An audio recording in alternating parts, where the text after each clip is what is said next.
फूलन देवी का बेहड़ से बुलंदी तक का बेखौफ सफर एक बहुचर्चित फिल्म का मशहूर डायलॉग है। फूल समझा है क्या, फायर है मैं। फूलन देवी भी फायर ही थी, ऐसी फायर जिसने अपने वक्त के बड़े बड़े रईसों को नहीं बल्कि कई सरकारों और पुलिस अधिकारियों की नाक में दम कर रखा था। भारतीय समाज के वर्ण व्यवस्था के मुताबिक वो निचली जाति से ताल्लुक रखती थी, इसलिए निशाने पर रहते थे जमींदार, ठाकुर, राजपूत और हर वो धन्ना सेठ जो समाज के निचले तबके का खून चूसने उन्हें पैरों के नीचे दबाने की चेष्टा करता था। दरअसल बात हो रही है बेहड़ों की रानी, गरीबों की मसीहा और खौफ का पर्याय रही दस्यु फूलन देवी की। 10 अगस्त 1963 में फूलन देवी का जन्म उत्तर प्रदेश के जालौन में एक छोटे से गांव गोरा में हुआ। फूलन देवी की मां का नाम मूला और पिता का नाम देवी दीन। मल्लाह परिवार में जन्मी फूलन देवी की 4 बहनें और एक भाई भी था।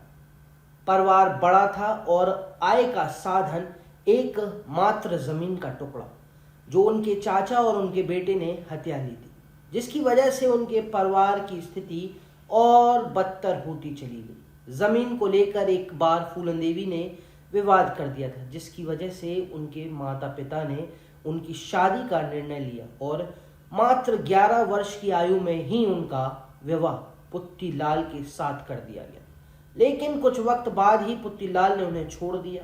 उस वक्त समाज में महिलाओं की स्थिति बेहद कमजोर और दयनीय थी।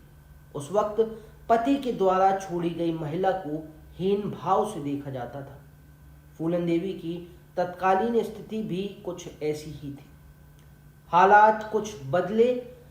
इसके लिए फूलन देवी को उनके पिता ने अपने रिश्तेदार के घर रहने भेज दिया, लेकिन वहां भी कुछ ऐसा ही हुआ कि उन्हें वापस अपने गांव आना पड़ा, जिसके बाद उनका सामना एक बार फिर जमीन को लेकर अपने चाचा के बेटे से हो गया। इस बार मसला इतना बढ़ गया कि बात पुलिस तक जा पहुंची और पुलिसकर्मियों ने फूलन देवी को पकड़ लिया। कहा जाता है इसी कालखंड में उनका यौन उत्पीड़न किया गया। इस घटना के बाद फूलन देवी डाकुओं के संपर्क में आई और उनके गिरोह का हिस्सा बन गई। डाकू बनने के बाद फूलन देवी ने अपने गिरोह के साथ मिलकर सवर्ण बहुल गांव को लूटा, रेलगाड़ियों तक में लूटपाट की घटनाओं को अंजाम दिया। वो अमीरों से पैसा छीनकर गरीबों को बांट देती थी, जिससे वो हाशिए पर खड़ी जाति के लोगों में मशहूर होती चली गई और शासन प्रशासन के लिए आंखों की किरकिरी बन गई। गरीबी में जीने वाली आज बेहड़ों में राज करने लगी थी। कारोबारी सेठ और अमीर तबके के लोग उसका नाम सुनकर ही दहशत की गोद में जाकर बैठ जाते थे। सन 1981 में कानपुर देहात में बहमई नरसंहार के बाद फूलन देवी के नाम के चर्चे सरकार तक में होने लगे थे। इस कांड के बाद यूपी के सीएम को अपनी कुर्सी तक गंवानी पड़ गई थी।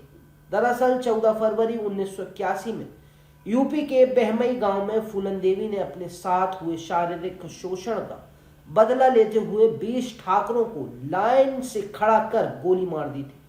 इस हत्याकांड ने फूलन देवी को पूरे देश में चर्चित कर दिया था। फूलन देवी की सरेंडर करने की कहानी भी कम दिलचस्प नहीं है। फूलन देवी साल 1982 के अक्टूबर महीने में आत्मसमर्पण करने के लिए तैयार हो चुकी थी, लेकिन भिंड में उमरी गांव में पुलिस के तैयार की गई शांति कैंप में जो एनकाउंटर हुआ उसने फूलन को झकझोर कर रख दिया। इस एनकाउंटर में मुस्लिम नाम का एक डकैत गोली लगने से घायल हो गया था, जिसकी वजह से फूलन देवी नाराज हो गई और उसने अपने सरेंडर का मन बदल वापस बेहड़ में जाने का फैसला लिया। भिंड एसपी राजन चतुर्वेदी, जिनकी समझाइश के बाद फूलन देवी ने सरेंडर करने के लिए राजी हुई थी, एक बार फिर फूलन को समझाया, लेकिन वो तब भी नहीं मानी। उस वक्त एसपी ने अपना बेटा बतौर जमानत फूलन देवी को दिया था, जिसके बाद 13 फरवरी सन 1983 में फूलन देवी ने भिंड में पूर्व सीएम अर्जन सिंह के सामने अपना सरेंडर किया था। कहा जाता है कि फूलन देवी को उत्तर प्रदेश में एनकाउंटर होने का डर था, इसलिए उसने मध्य प्रदेश में जाकर आत्मसमर्पण किया और ग्वालियर जेल में ही रहीं। करीब 11 साल जेल में रहने के बाद साल 1994 में दया के एक अधिनियम के तहत फूलन देवी को रिहा किया गया। वहीं उत्तर प्रदेश के मुख्यमंत्री बनने के बाद मुलायम सिंह यादव ने फूलन देवी पर दर्ज सभी केस वापस ले लिए। करीब 11 साल जेल में रहने के बाद साल 1994 में दया के एक अधिनियम के तहत फूलन देवी को रिहा किया गया। वहीं उत्तर प्रदेश के मुख्यमंत्री बनने के बाद मुलायम सिंह यादव ने फूलन देवी पर दर्ज सभी केस वापस ले लिए। मुलायम सिंह ही वो नेता हैं जिसने फूलन देवी को साइकिल पर सवार कर दिल्ली में संसद तक पहुंचाया। नेताजी ने उन्हें मिर्जापुर से समाजवादी पार्टी के टिकट पर सांसदी का चुनाव लड़वाया। साल 1996 में फूलन देवी मिर्जापुर से जीत दर्ज कर सांसद बनी। मिर्जापुर से जीत दर्ज कर संसद पहुंची। हालांकि 1998 में हुए लोकसभा के चुनाव में वो इस सीट पर हार गई थी, लेकिन सन 1999 में हुए लोकसभा चुनाव में उन्होंने दोबारा जीत दर्ज की और एक बार फिर संसद पहुंची। साल 2001 वो साल रहा जब 10वीं सुंदरी इस दुनिया को अलविदा कर गई। शेर सिंह राणा नाम के शख्स ने दिल्ली स्थित उनके घर के बाहर उन्हें गोली मार दी थी। कहा जाता है कि शेर सिंह राणा ने फूलन देवी की हत्या बहमई हत्याकांड का बदला लेने के लिए की थी।